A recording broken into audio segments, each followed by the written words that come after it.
There's a reason why some of us aren't very good actors, which is that we have a hard time giving up control. Growing up, many of us had to become emotionally and mentally rigid in order to deal with life and believe in ourselves when nobody else did. We had to hide our vulnerabilities and always be sure of ourselves. That got us to where we are now, but the problem is that it sucks for acting. Because when we now think an active thought, nothing happens. We're just the same old rigid personality. Acting depends on the ability to allow. You need your body and your mind to be flexible so that you have a response to what you experience. I don't want to, and I'm not crazy. Maybe not. His DNA was found in Annie Taylor's body. But when you're self-controlled, you can't allow anything to happen by itself. And this is the second reason that actors result act. When an actor is blocked, all he can do is push. And that's the worst feeling for an actor because they know it's not going to be half as good. Don't you understand that we can't just make up our own rules here? This matters way up the chain of command. Dude, what the hell happened to you? You know what? That's it. You're fired. And to be clear, this is a fake example. But allowing is hard. That's why actors take classes to unblock and unclog their emotions and become spontaneous. Actors train to be as relaxed as possible, and it's not just an excuse for being lazy.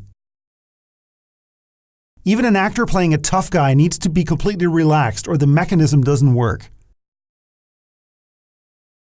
Before a take, you'll see actors take a second to create an empty space where a response can happen. Okay, Wednesday, 8:58 p.m.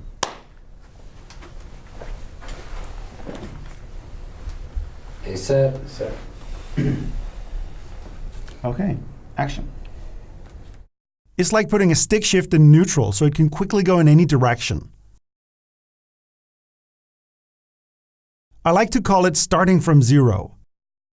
It's the willingness to be in front of the camera and have nothing happen.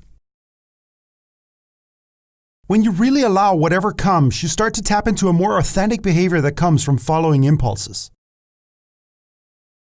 Impulsiveness has a special role in acting, because impulsive behavior comes from deep inside of us and it happens before we have time to think, so it's always real.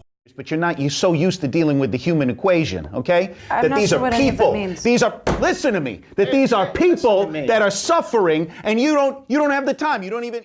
Impulsiveness is what draws the audience in because we don't know what will happen next. And in some ways, neither does the actor. There's a little bit of improv to all acting. Why am I being interrogated over something I left at the dump? You should always get nervous if every take is the same.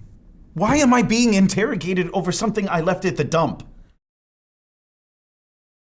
Many acting traditions have understood that impulses are where the magic is. Meisner's repetition exercises were all about repeating lines over and over and responding impulsively in the moment. My stomach is rumbling. Your stomach is rumbling. My stomach is rumbling. Your stomach is rumbling. My stomach is rumbling. Your stomach is rumbling. My stomach is rumbling. Your stomach is rumbling. My stomach is rumbling. Your stomach is rumbling. My stomach is rumbling. Your stomach is rumbling. Your stomach is rumbling. My stomach is rumbling. Your stomach is rumbling. My stomach is rumbling. Your stomach is rumbling. That teaches an important lesson that acting is not really about the lines. It's about the moment-to-moment feedback loop between the actors.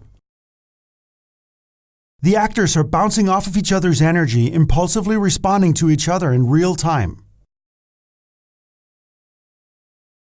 In effect, we're creating our own moment on top of the moment in the script. It's a moment that we control, and it's real because it's actually literally happening right now. Don't you understand that we can't just make up our own rules here? The script is important for the logic of what's happening. But we also have our own thing going irrespective of the script.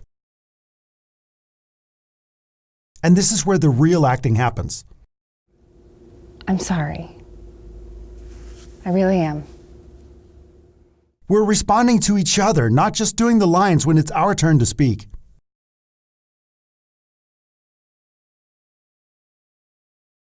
Meisner said it perfectly that don't pick up the cue, pick up the impulse. When you wait for the cue, your behavior is pre-planned and you're acting alone. But when you're impulsive, you're in a constant back and forth and your behavior comes from the relationship. It's important to tell actors that you value impulses because they're not used to directors understanding this. Just wait, don't say anything until you feel an honest impulse to do it. And if you don't feel an honest impulse, then you won't say anything.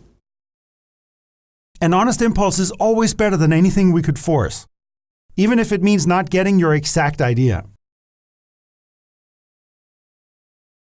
That's why scheduling is so toxic. You go to the door, there's that one last moment where she gets to pull back on you a little bit, and we see like a little bit of sorrow come into your face, but then you just harden that resolve and walk out the door. You can't pre-plan behavior and be impulsive at the same time. That's why you should learn to direct in ways that affect the entire take. When you micromanage individual lines, impulsiveness goes out the window.